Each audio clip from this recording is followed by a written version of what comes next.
This meeting Hey, is hey, being hey, recorded. welcome to today's training. Today, I got a really cool guy for you, a real cool guest, Dr. Will Moreland. What's up, Dr. Will? What's going on, C man? Good to be here with you.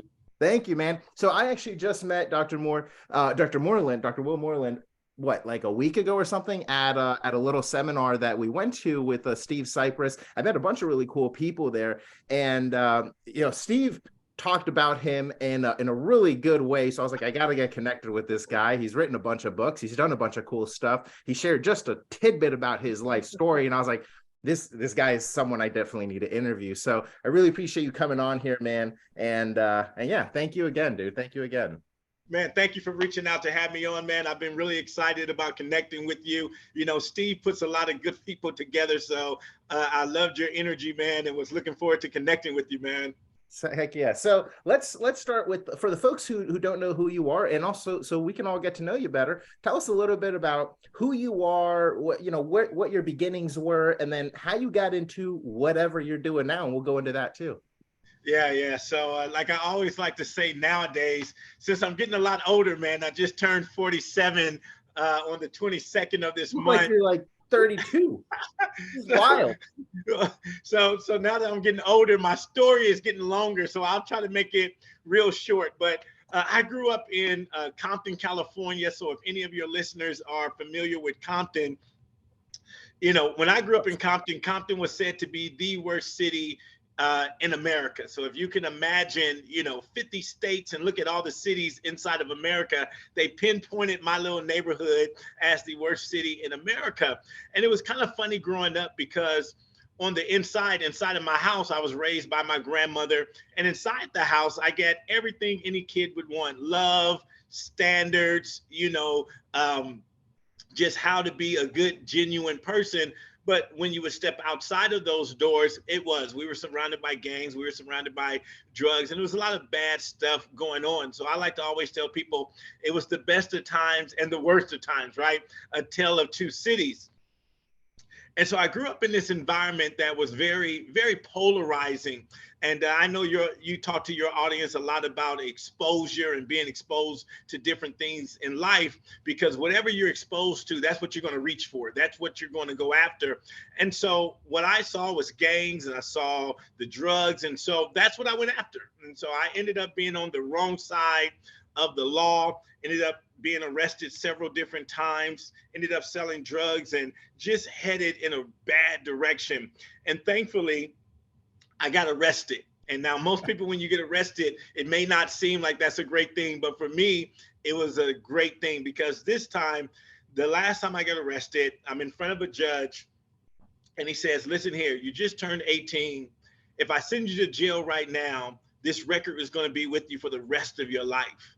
I'm going to allow you to leave my courtroom, but I want you to come back in 2 weeks and tell me what you're going to do with your life, so I won't put you in one of our nice facilities, AKA jail. So I leave there, and I have no clue. I have no clue what I'm going to do with my life.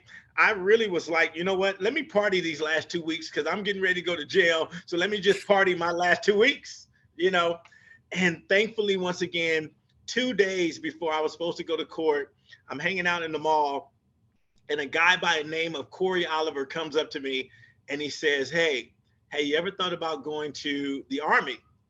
And I looked at Corey, and in that moment, I had never thought about going to the Army. But in that moment, I said to myself, the judge will probably go for this. He would probably think this is a great idea. So I look back at Corey, and I say, Corey, let's do it. Now, Corey, he was shocked. He was more shocked than me. And later on, he revealed to me, he says, man, I've been walking in this mall for 2 years, and I haven't put nobody in the Army. Because guys from my neighborhood, we didn't go to the Army. But thankfully, this was my opportunity to get out of this situation. I go back to court, tell the judge I'm going to the Army. He says, I think that's a great thing for you. And when I joined the Army plays a trick on me. They take this kid from Compton, California, who's never been out of Compton. I hadn't went 20-mile radius past Compton in the first 19 years of my life. And now they shipped me over to Germany. And so now I'm 8,000 miles away over in Germany. And the problem with that was I was physically 8,000 miles away, but mentally I was still in Compton. And what that means is I was still handling situations as if I was in Compton. So when people would look at me in my neighborhood, when someone looked at you, you would say, "What you looking at?" In my neighborhood, when someone would say, "Where you from?" they were asking you what gang you're from. So now I'm surrounded by all these people coming from all around the United States. And that was one of the major questions they would ask me: "Where you from?" But they were meaning, "What state are you coming from?" But I didn't have that mindset. What do you mean where I'm from? Where are you from? And so I ended up getting in trouble again, find myself getting ready to get kicked out the army. And thankfully, once again, I call these guys disruptors. I met another disruptor, my third disruptor. And he was my sergeant major in the army. And he says, "Look, Moreland, I know where you come from. I know you come from Compton, man. If I kick you out this army, where you going, man? You're going right back home. You're going to get in trouble, and you're probably going to be in jail or dead." He says, "This is what I'm going to do for you. I'm not going to kick you out. I'm going to let you come work for me." And he was the highest ranking NCO in the battalion, the sergeant major. And he said, "I'm going to let you come work for me." And he allowed me to come work for him. And the first question he asked me, the first Monday I was there, he says, "What do you want to do with your life? What do you want to do with your life?" And nobody, Carlos, had ever asked me what I wanted to do with my life. Everybody told me I was going to either be in jail or I was going to be dead. So I had no game plan. I had no life plan. I didn't think I was going to be around that long. He says, "What do you want to do with your life? Where do you see yourself in 5 years?" And that was the first question. That was the first time somebody ever shaped a question to me like that. And I said, "Sergeant Major, I really don't know." He says, "Well, this is what I want you to do. I want you to think about it this week. And on Friday, I want you to tell me, what do you want to do with your life?" So Friday comes and I said, "Well, Sergeant Major, I think I want to get back into school and I want to be the best soldier I can be." He says, "I can help you with that." And this started, Carlos, the path of me transforming my mindset. He was like a mentor. He wasn't like he was a mentor to me. And I had other mentors before, but we didn't have all this fancy language like we have now, right? Career coaches and life coaches and mentors and all that kind of stuff. It was just dudes trying to help me out. But I was too young earlier on to realize these dudes were trying to help me out. But this sergeant major, he began to connect me with good people, good mentors. And I got into college, and a lady gave me this book. And I started reading this book. It was probably the first book I'd ever read out of high school or just read on my own. But it was a personal development book. You may have heard of it, Think and Grow Rich. Of course. And I started reading this book, and it started reshaping my mind. And I just absolutely fell in love with the concepts in the book. I fell in love with the concepts in the book.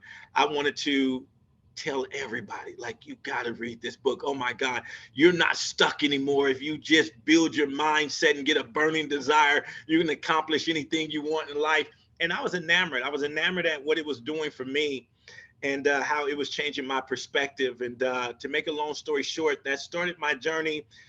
The next 20 years, I've just had a life, man, that I couldn't even dream of. I've been able to live in 5 different countries, travel to over 60 different countries. I have a consulting company that I've had for the last 20 years. Once I got out the military, I started a consulting company, and I go around and I teach leadership principles. I teach personal development principles.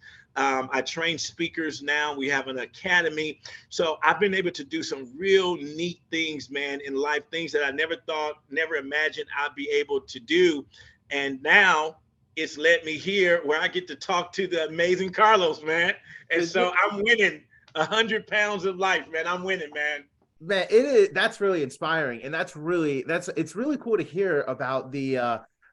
For me, what I thought was really interesting when you're like, when people asked where you were from and stuff, and it's cool because you didn't even it sounds like you weren't even aware that they were talking about like what city you're from or what like country. Didn't even resonate with me, man. Yeah. It's just crazy because it's a kind of a testament to like what mindset really can do, because you just hadn't been exposed to all of these things. When people ask you a normal question like where are you from, you related to something completely different.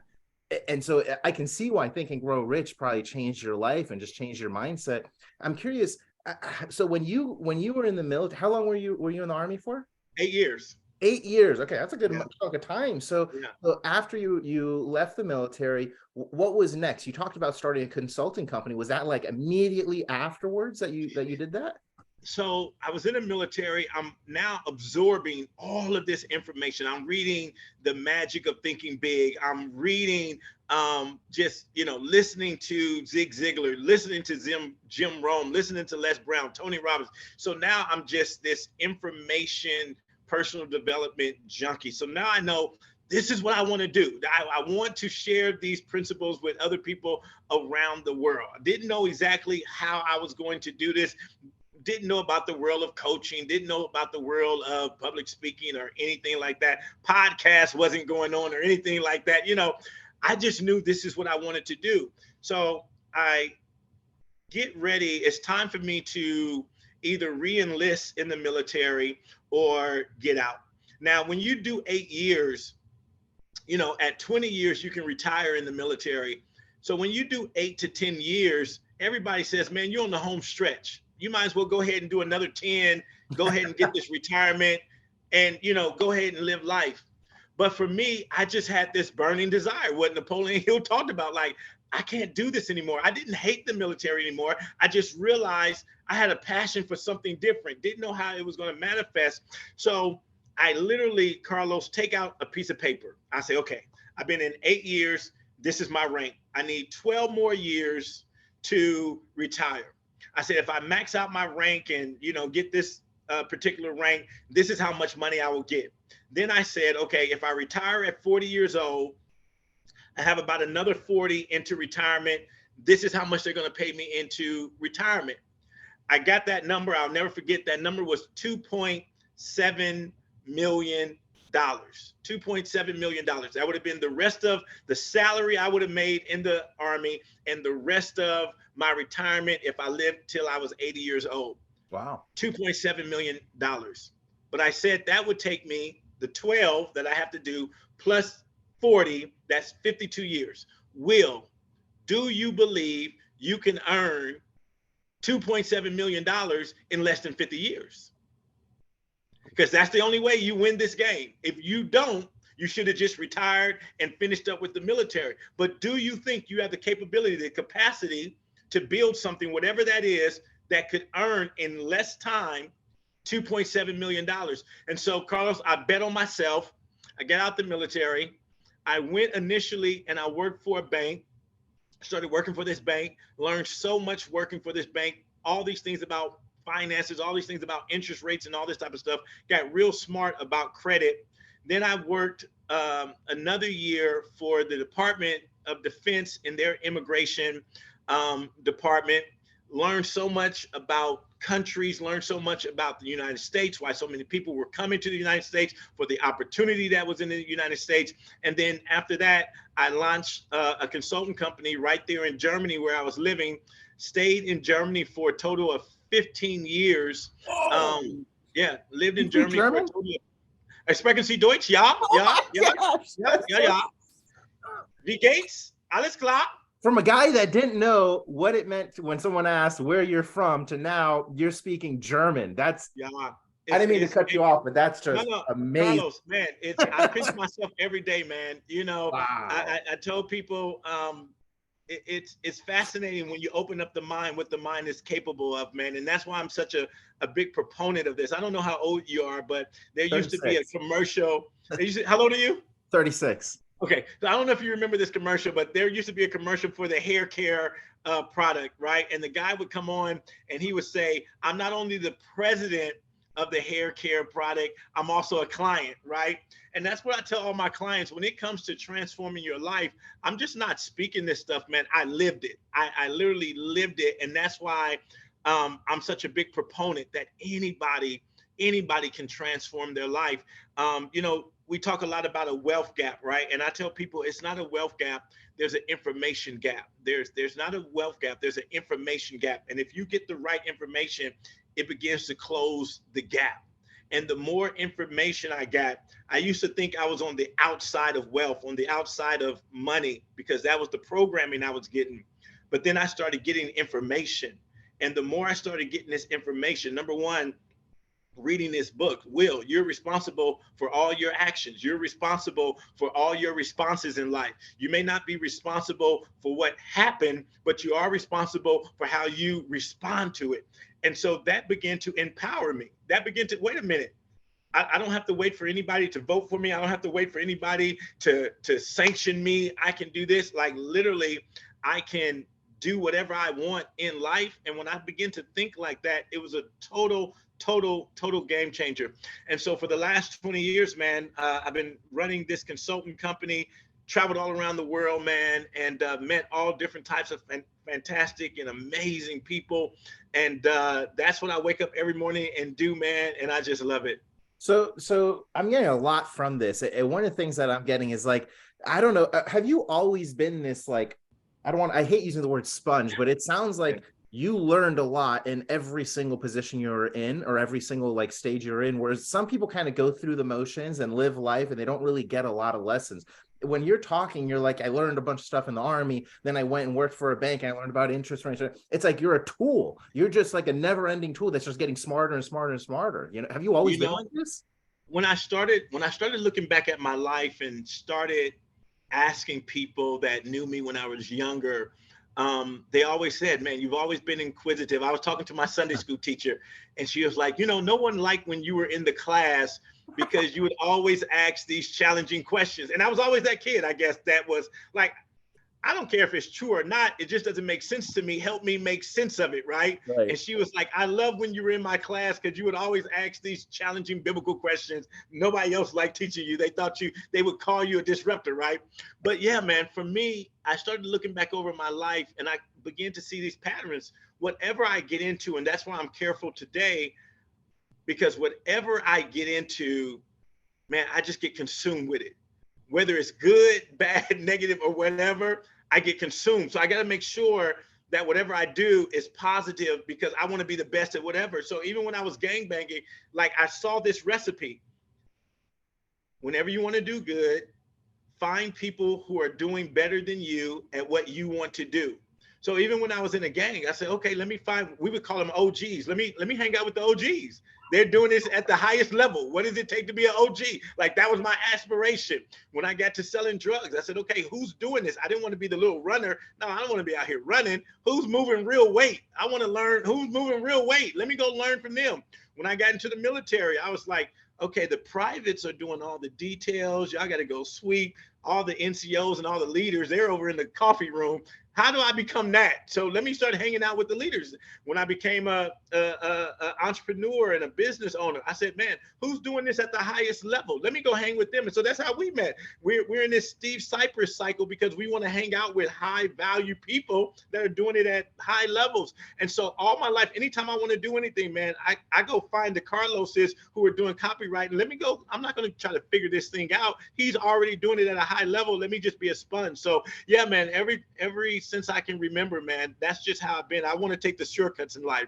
Yeah, well, I've noticed that just a lot of people who are successful in different things, not even business. So I play a lot of poker, and some of the best poker players that I've met personally that play, like, they are just really ridiculously good. I mean, they're obsessed with it, not in a, when I say that, not in a gambling type of sense. They're almost very risk averse and not gambling, but they are studying, they're doing all this stuff. They're not just playing cards, they're like reading books and doing softwares and crazy stuff to get better at their game. And I've noticed that that's like they're like the best people in the world at whatever their profession is. I mean, they have that almost addictive, obsessive personality about that thing.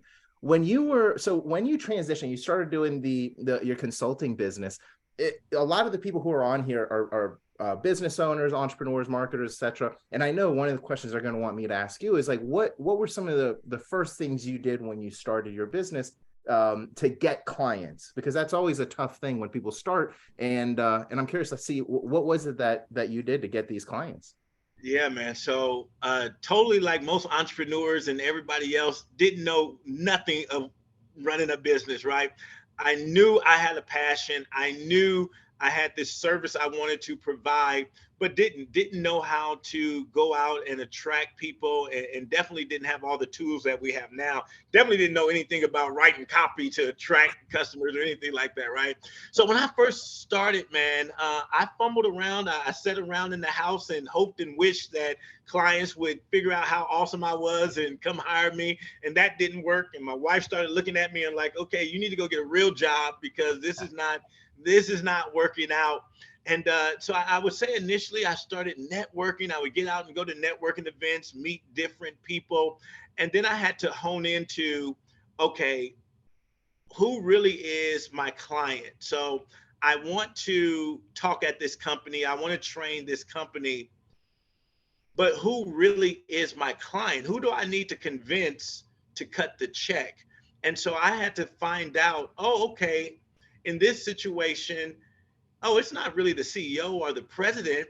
It was the HR lady, or it was the person who's in charge of training that's really hiring. So I started then finding little niches with whatever companies I wanted to get into. It wasn't so much the CEO that was hiring. I had to find out who was writing the checks. And so for anybody, I would ask you to find out who your actual client is. And sometimes you may have a secondary client. Like I tell people, if you're trying to sell something to the youth, that's your secondary client. You really need to focus on parents because that's who has the money, That's who's right? buying. No kid is going out, no kid is saying, oh, let me go buy a book.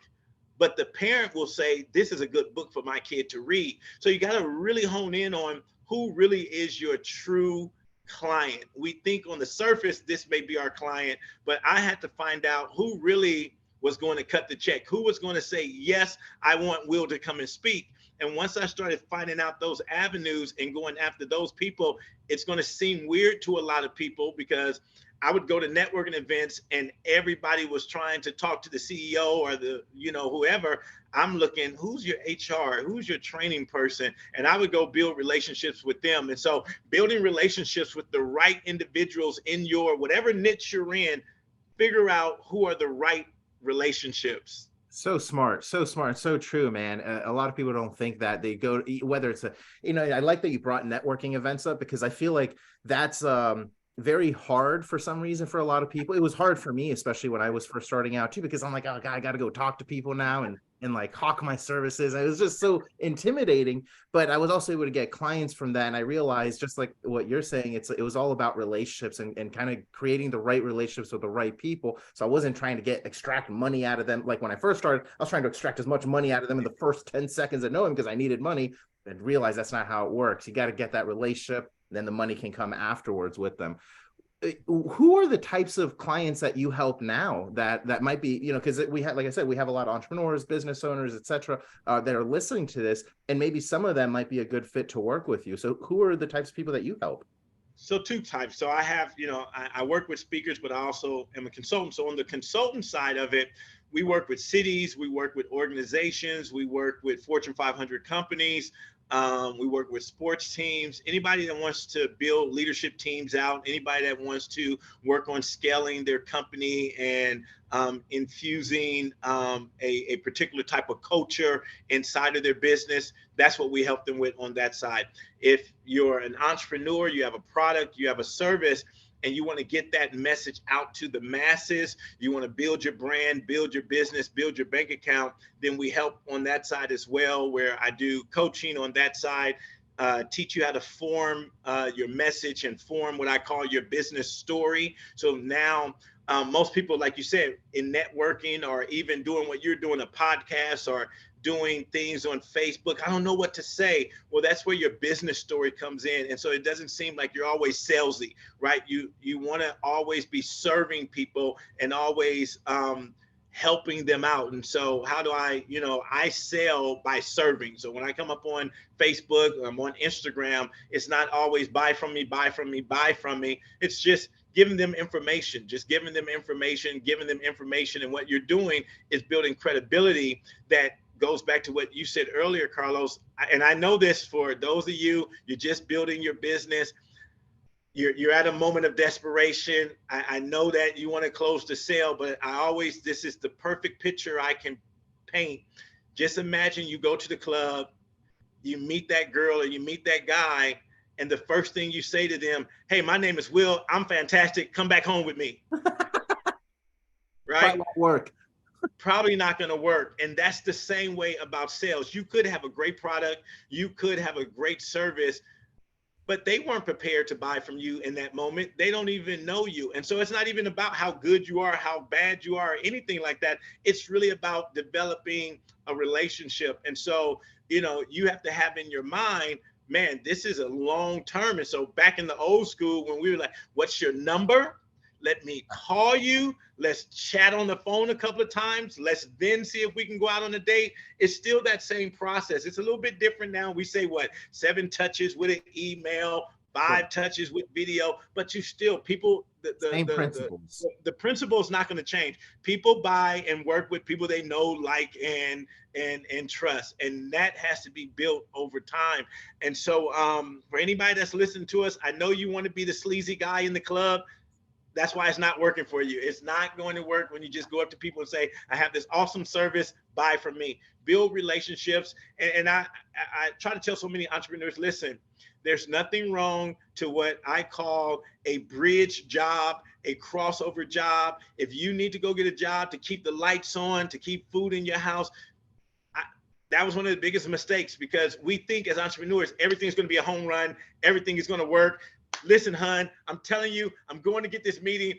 He's already promised me 50K and it's locked in, and then it's not. And now you're like, and so for me, I used to call that always trying to hit a home run. I was always trying to hit a home run. And then I learned, you know what? Just get on first base. Get on first base. And that's boring. And I know it's boring. It's lethargic. It's not exciting. It's not the 6-figure, 7-figure. I understand that. But I'm telling you, if you learn to get on first base, let that next idea, let that next service get you on second, advance you to third, get you to home, you're still going to score. I know we all want to hit the home run, but just get on first, get on second, get your at-bat percentage up there, and then before you know it, somebody's going to come up and hit a home run, and you'll be good. Man, that's a great way to describe it. I've felt and been in that position before and didn't know how to describe it. That's because these small wins, like getting on first base, like you're talking about, those little small wins stack up to bigger wins. It helps you gain momentum. But if you're just chasing, like what I would do, I was like, I'm just trying to close 50K, 100K deals. That's literally it. And I'll close one, but then I won't eat for like 4 or 5 months. So then I'm struggling. So it's like, I needed to figure that out. So I love that you mentioned that, man, because that really, those little steps create momentum. So where can people learn more about you and find you and connect with you, man? Man, real simple. Dr. Will Speaks, DrWillSpeaks. Dr. Will Speaks on all social media. drwillspeaks.com is the website. So just Dr. Will Speaks. And I would love to hear about your journey. Love to hear about what you're doing. Please connect with me on all those social media platforms. Awesome. Guys, make sure you connect with him. Super amazing person. Met him in real life. I felt the energy. He was always smiling, really cool guy. Got to chat with him here, and you guys got to see it firsthand. Unbelievable person, amazing story. 100% recommend that you should connect with this guy. Dr. Will, dude, thank you so much. I really appreciate you being here. Appreciate you, man. I had a blast, man. Thank you.